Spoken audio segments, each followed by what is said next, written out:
My name is Michael. Watch me travel across every state in America.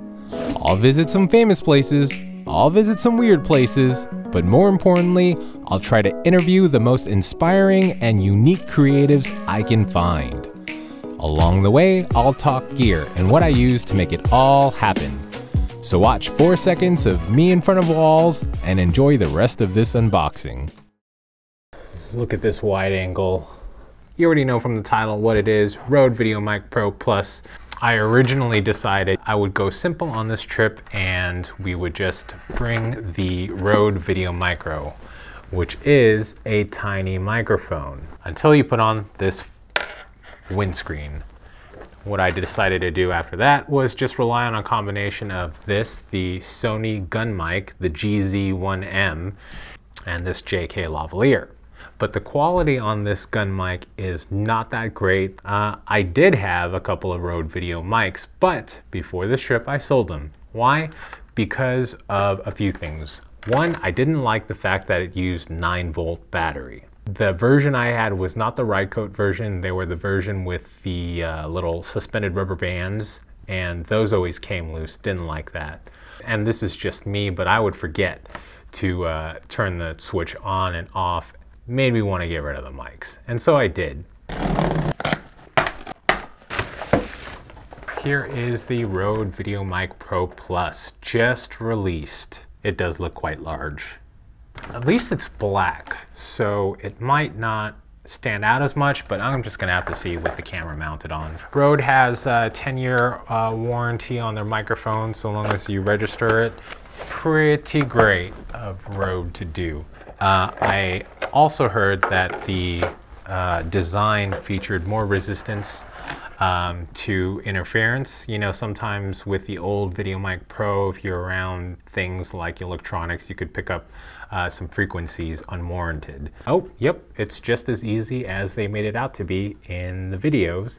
This door used to be a pain to unlatch to put in the 9-volt battery, but now this accepts 2 AA batteries, and they even include a rechargeable battery. So let's pop that in, and am I doing this right?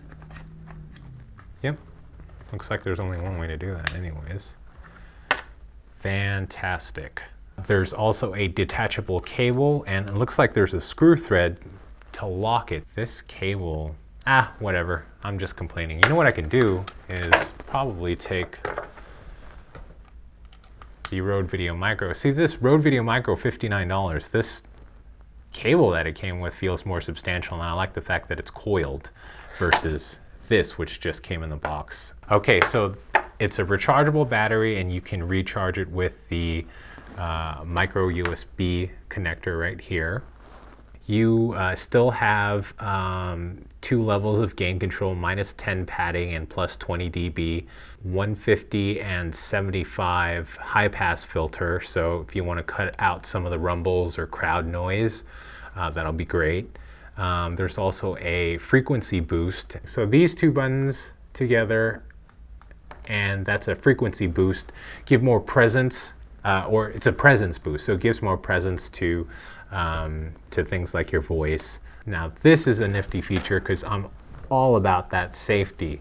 And when you press these 2 buttons, what it does is it records 2 different volume levels on your left and right track. I love recorders that have this, and as much as possible, I'll try and record a safety track somehow, whether it's by splitting or whatnot. It's always great to have safety. So what it does is basically it splits your left and right channel and records whatever level you set your camera to, and then the second track, it'll record that same thing at -10 dB. So in case something happens, someone yells, music comes on that is super loud, you'll always have that second track at -10 dB, and hopefully that'll be within your level range. There have been times, unfortunately, even though I do this for a living, that I've had the Rode VideoMic Pro mounted onto the camera, recorded, and forgot to turn the mic on, and so there was no audio. Not even the in-camera audio because the plug was plugged in.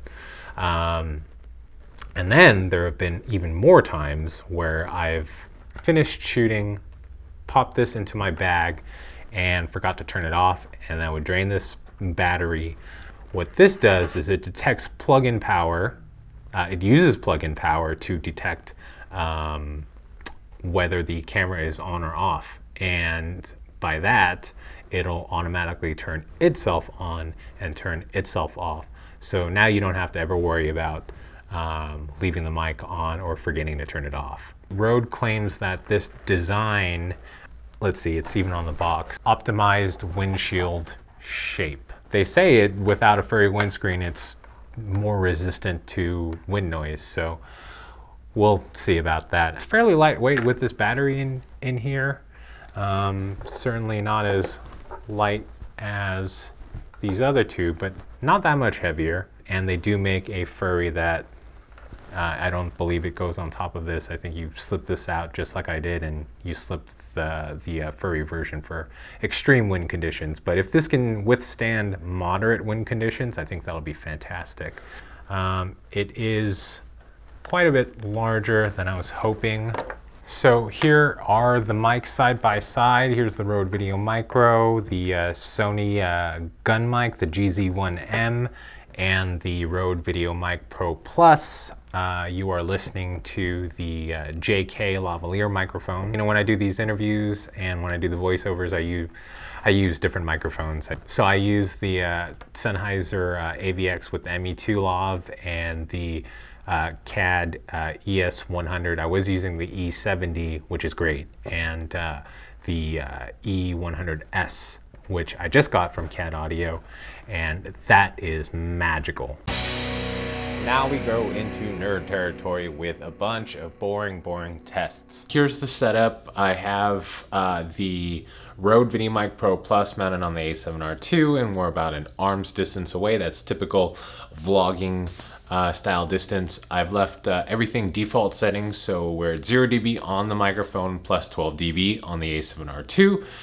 And we have the high pass filter and the presence boost disengaged.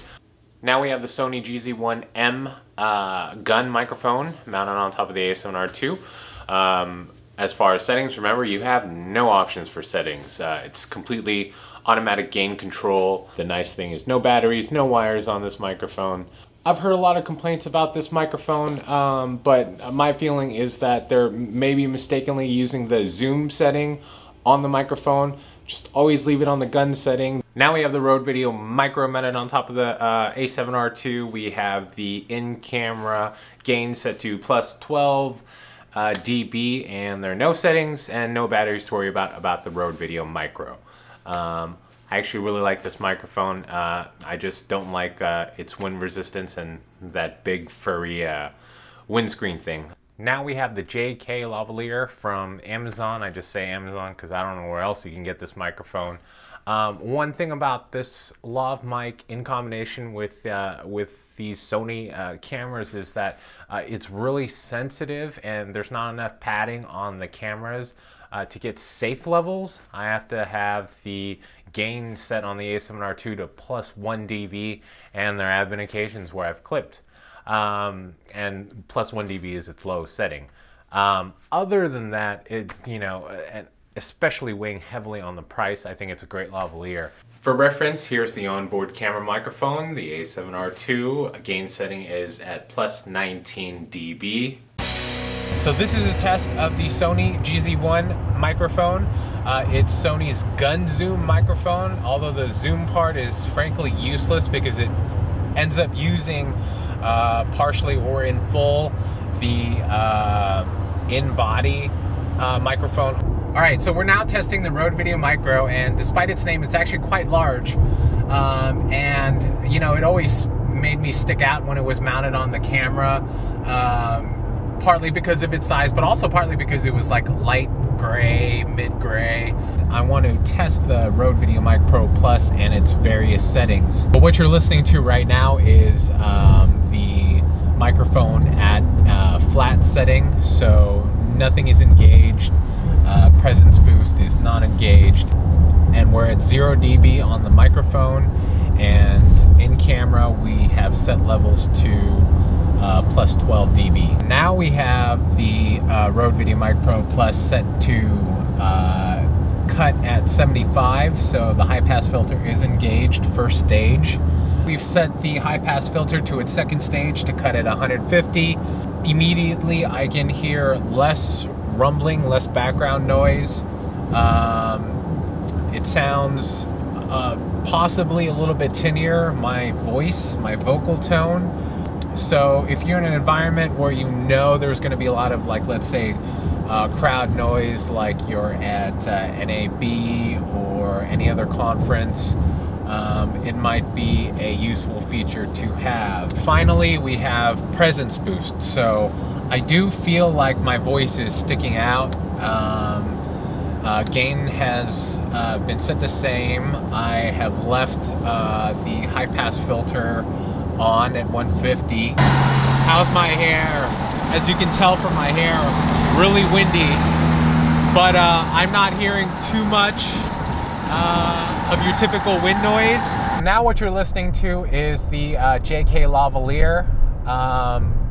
What you're gonna hear first is the way it sounds as is. Then what I'll do is I'll try and EQ some of this rumble out, just so you could hear for yourself kind of what you can do in post with just some simple EQ sliders. This is the onboard microphone on the Sony A7R II. All right, so now we're testing the Sony GZ1M gun microphone. We're here in Buffalo, New York. There is no furry windscreen on this microphone. Okay, so now we have the Rode VideoMic. We're at 12 decibels of gain. And yeah, you know, the windscreen, for it being as large as it is, should hold up pretty nicely against the wind. All right, so now it's the Rode VideoMic Pro Plus. I'm not in an ideal distance, by the way. I'm at like 4 feet away. From what I can gather from Rode's promotional materials, they said that this should handle slight to mild wind noise without the need for a furry windscreen. So we're in a condition that I would sort of define as mild. Okay, so the wind has picked up a little bit. I have the JK Lavalier mic. I do have a furry windscreen, which I also got from Amazon. All right, so now we have the internal microphones from the Sony A7R II, level set at about 19 decibels. The wind kind of died down, so we'll wait for it. We will wait for it. There's some wind. So some final initial thoughts, or some initial final thoughts. I have no idea which goes first. On the Rode VideoMic Pro Plus is they made all the necessary and requested changes that I think everyone had from the original VideoMic Pro. So it's well designed, well thought out. The quality is as good or better than the what I remember from the VideoMic Pro. For a on-camera shotgun microphone in terms of quality and features, it's probably the best one out there. Now, with all that being said, I have a feeling that I am still going to prefer, and I'm going to revert back to using the Sony GZ1M and the JK Lavalier. Just because those two things are so inexpensive and so small and easy to pack and so lightweight, that for just the vlogs on this road trip, when I'm walking around a city and I don't know where I'm going and I'm just exploring, I think those two combinations for any Sony user probably warrant some consideration over this. If your shooting style is like me, which is wanting to stay as low profile. In summary, $70 more than the Rode VideoMic Pro Right Coat is, I think, a bargain for all the additional features that come with it. That safety track is just so awesome to have, that's built in. Plus, you also get a rechargeable battery. So this, I think, is just a no-brainer if you're looking for a high quality thing and you're one of those people that just doesn't care and you go out in public and you whip your rig around and it's all good and fine.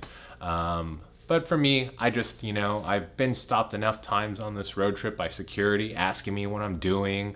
I've been, and that was with like the Rode Video Micro. So just imagining myself in some of these public places, it's toeing the line between looking like you're doing something more for work with that microphone on it. And if you made it this far and you're just beginning, I want to remind everyone that this is an on-camera microphone is really kind of just for vlogging or for scratch audio. So don't expect to get super great results when doing interviews. You really want to either have high quality lavs or you want to have a great boom operator and sound tech. Anyways, those are just my initial random thoughts for now. I'm gonna head on to Vermont and probably do some more testing along the way with this microphone. All right, well, thanks for watching, guys.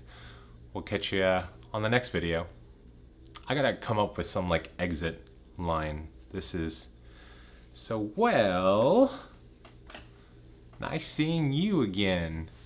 All right, bye.